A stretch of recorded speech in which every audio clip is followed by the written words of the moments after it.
अस्सलाम वालेकुम रहमतुल्लाहि व बरकातुहू। यकीनन सब भाई ईमान और सेहत की बेहतरीन हालत में होंगे। अक्सर भाई मुझसे सवाल करते हैं कि पूरे पाकिस्तान में इलेक्शन का दौर चल रहा है, बल्दियाती इलेक्शंस का, वोट किसको देना चाहिए। तो मैंने सोचा कि भाइयों के साथ अपने नुक्ता नज़र को शेयर करूं। आप यकीनन मेरे नुक्ता नज़र से इख्तिलाफ कर सकते हैं।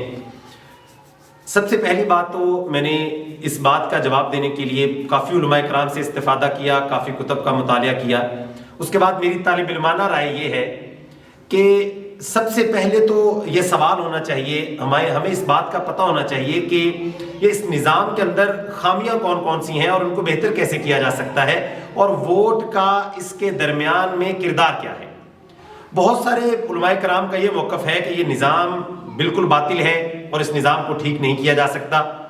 बिल्कुल उसके पैरेलल बहुत सारे उलमाए कराम का मौक़िफ़ ये है कि इस निज़ाम के अंदर रहकर इस निज़ाम को ठीक किया जा सकता है। यकीनन इस निज़ाम में मेरे भाइयों, हमारी जमहूरियत में बहुत सारी खामियां हैं, जिनमें से बुनियादी खामियां ये हैं जो इस्लामी नुक्ता नज़र से बिल्कुल खिलाफ हैं कि हमारी जमहूरियत में औरत की हुक्मरानी का तसव्वुर है जो इस्लाम के अंदर बिल्कुल भी नहीं है। औरत मर्दों की हुक्मरान नहीं बन सकती। औरतों के अदारे की, औरतों की इंस्टीट्यूट की, ऑर्गेनाइजेशन की यकीनन वो हुक्मरान बन सकती है। दूसरा, हमारे इस निज़ाम में अहले इल्म और बेइल्म लोगों का वोट बिल्कुल बराबर होता है। ये एक अजीब मामला है। अल्लाह का कुरान कहता है, कुल हल यस्तविल्लज़ीना यअलमून वल्लज़ीना ला यअलमून, क्या इल्म वाले और बेइल्म बराबर हो सकते हैं। लेकिन अब हुकूमत के लिए ये क्राइटेरिया मुंतखब करना भी मुश्किल है कि वो इल्म वाला किसको कहे और बगैर इल्म के किसको कहे। तो मेरे ख्याल से कोई मुतदिल सा रास्ता, कोई रास्ता ऐसा होना चाहिए कि मुंतखब एक क्राइटेरिया कर लिया जाए, खा मैट्रिक कर लिया जाए या कोई ख़ास इल्म कर लिया जाए, दीनी उलूम कर लिया जाए कि भाई इस बुनियाद के ऊपर इस बंदे को वोट की अहलियत दी जाएगी। लेकिन ये तो बिल्कुल ज्यादती है कि एक आम आदमी जो अक्ल शऊर, जिसको ना निज़ाम का है, ना मुआशरे का है, ना उसे ग्लोबल अफेयर्स का पता है, वो एक पीएचडी स्कॉलर के बराबर वोट की अहमियत रखता है। लेकिन ये सारी बातें बलाए ताक रखते हुए, और बिल्कुल इसी तरह ही इंसान अपने आप को खुद हुकूमत के लिए पेश करे, इस्लाम उसकी भी हिमायत नहीं करता। ये सारे एतराज़ात अपनी जगह के ऊपर। लेकिन मेरी आज की जो ये गुफ्तगू है वोट के हवाले से है, इसमें भी शदीद इख्तिलाफ है कि वोट डालना चाहिए या नहीं डालना चाहिए। मैं आज वोट डालने के ऊपर बात करना चाहता हूं कि वोट डालना है तो फिर किसको डालना है। यकीनन मेरे भाइयों, वोट के कम से कम सतह ये जरूर है कि वोट एक गवाही की हैसियत रखती है। आप जो मुंतखब उम्मीदवारान हैं उनमें से जो सबसे बेहतर उम्मीदवार आप समझते हैं कि वो अखलाक के हवाले से, किरदार के हवाले से और ख़ास तौर पर दीन से मोहब्बत करने के हवाले से बाकियों से बेहतर है, उसका इंतखाब करना चाहिए। मेरे ख्याल से अब यहाँ पर एक आदमी जो नमाज नहीं पढ़ता, जिसका दीन के साथ कोई प्रैक्टिसिंग मुस्लिम नहीं है, उसको अगर आप इस बुनियाद पर वोट दे देते हैं कि उसने ट्रांसफार्मर लगवाया था, वो मेरे घर आया था, मेरे वालिद के जनाजे पे आया था, मुझे नौकरी लगा के दी थी, या ये दुनियावी चंद फायदे, और आप एक बहुत बड़े नजरिए को भूल जाते हैं, मैं समझता हूं ये भी वोट की गवाही का जो मायार है उस पर पूरा नहीं उतरता। क्योंकि मोमिन एक फरासत वाला होता है, हिकमत वाला होता है, वो हर चीज को मद्देनजर रखता है। और मेरे भाइयों, जो बंदा अल्लाह का हक अदा नहीं कर रहा, वो बंदा आपके वोट का हक क्या अदा करेगा। वो इस निज़ाम को बदलने के लिए जितनी वो कोशिश कर सकता है वो क्या कोशिश करेगा। वो सूद के खात्मे की क्या कोशिश करेगा, वो फहाशी के खात्मे की क्या कोशिश करेगा, और उस आदमी के क्या नजरियात होंगे इस निज़ाम के अंदर जो बातिल मामलात हैं उनको तब्दील करने के हवाले से।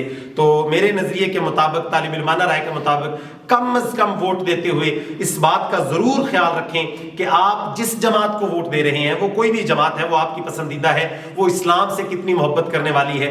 अगर वो पहले इक़्तिदार में आ चुकी है तो फिर उसने सूद के खात्मे के लिए कितनी कोशिशें की, फहाशी के खात्मे के लिए कितनी कोशिशें की, इस्लामी कवानीन के निफाज के लिए उसने कितनी कोशिशें की, और ग्लोबल अफेयर्स के अंदर उसके क्या उसका किरदार रहा, और इंटरनेशनल रिलेशंस के अंदर उसका क्या किरदार रहा, और उम्मत की वहदत के अंदर उसका क्या किरदार रहा।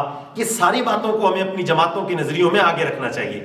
यकीनन वोट ना किसी शख्सियत का होता है, वोट एक नजरिए की बुनियाद पर होता है कि वो जमात जो आपसे वोट मांग रही है उसका मंशूर क्या है, وہ کیا ویژن رکھتی ہے اسلام کے بارے میں، اور اگر اس کو پہلے حکومت مل چکی ہے اس نے اسلام کے بارے میں کیا کردار ادا کیا ہے۔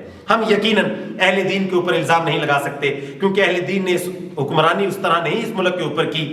ابھی پاکستان کے اوپر کم و بیش 200 ارب ڈالر سے زیادہ قرضہ ہے۔ پچھلے سال ہماری ہی اس مدینے کی ریاست کے دعوے دار حکومت نے کم و بیش 15 ارب ڈالر سے زیادہ کا قرضہ لیا ہے۔